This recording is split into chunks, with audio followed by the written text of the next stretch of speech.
২৬-এর বিধানসভা ভোটের আগে ভুতুড়ে ভোটার থেকে শুরু করে একই এপিক নম্বরে একাধিক নাম থাকার মতো ইস্যুতে ক্রমশ তেতে উঠছে বঙ্গ রাজনীতি। এবার সেই আঁচই পৌঁছচ্ছে দিল্লিতে জাতীয় নির্বাচন কমিশনে।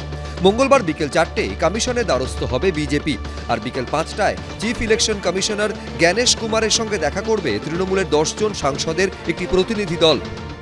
আমি 11 তারিখ আমি শ্রী অমিত মালব্য সাহেব এবং আমাদের ওম পাঠকজি এবং আমাদের রাজ্যসভার সাংসদ শ্রমিক ভট্টাচার্য, আপাতত এই 4টি নাম ঠিক হয়েছে।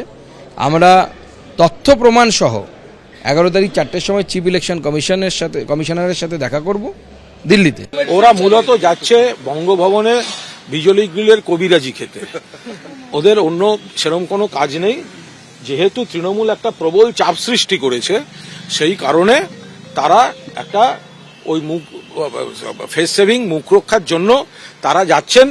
সম্প্রতি মমতা বন্দ্যোপাধ্যায় অভিযোগ করেন, বাংলা দখল করতে ভোটার তালিকায় ভিন রাজ্যের ভোটার ঢোকানো হচ্ছে। একই এপিক নাম্বারে বাংলার ভোটারের যেখানে নাম আছে সেখানে হরিয়ানা, পাঞ্জাব, রাজস্থান, বিহার সব নাম ঢুকিয়েছে। তার নির্দেশে ইতিমধ্যেই ভুয়ো ভোটার খুঁজতে ময়দানে নেমে পড়েছে তৃণমূল। ভোটার তালিকায় লক্ষ লক্ষ ভুয়ো ভোটার রয়েছে বলে পাল্টা অভিযোগ তুলেছে বিজেপিও।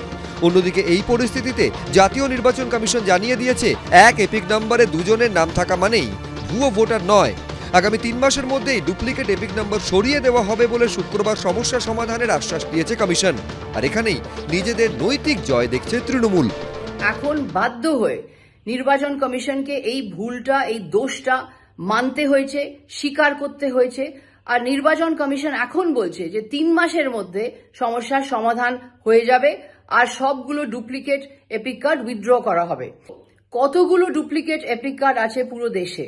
নির্বাচন কমিশন বলছে যে 2000 থেকে এই ডুপ্লিকেট এপিক কার্ড চলছে।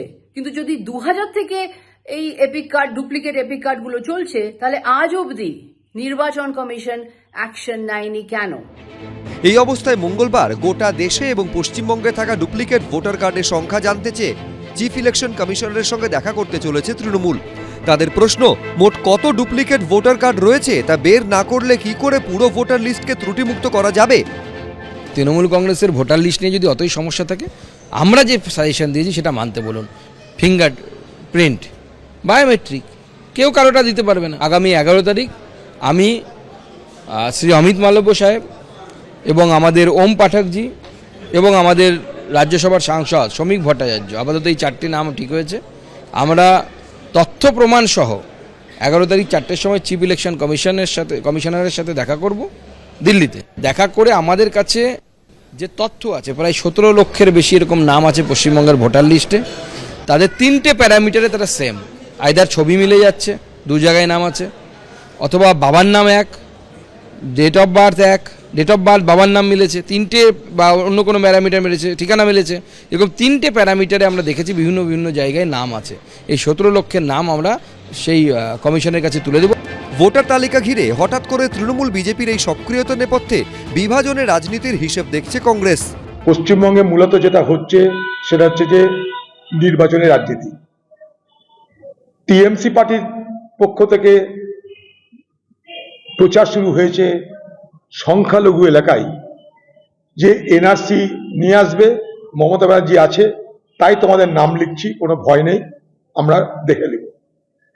ঠিক উল্টো দিকে বিজেপি, তাদের অভিযোগ সেই সংখ্যালঘুদের বিরুদ্ধে, অর্থাৎ সংখ্যালঘুদের জনসংখ্যা বেড়ে গেল, ভোটার বেড়ে গেল, হিন্দুরা তোমরা ঐক্যবদ্ধ হও। সোমবার থেকে শুরু হচ্ছে বাজেট অধিবেশনের 2য় পর্ব। সেখানেও ভোটার লিস্ট, ভুয়ো ভোটার সহ একাধিক ইস্যুতে উত্তপ্ত হতে পারে লোকসভা ও রাজ্যসভা। তৃণমূল সহ একাধিক বিরোধী রাজনৈতিক দল আলোচনা চেয়ে নোটিশও দিয়েছে বলে সূত্রের খবর। বিজেন্দ্র সিংহ, ময়ূখ ঠাকুর চক্রবর্তী, রাজীব চৌধুরী, এবিপি আনন্দ।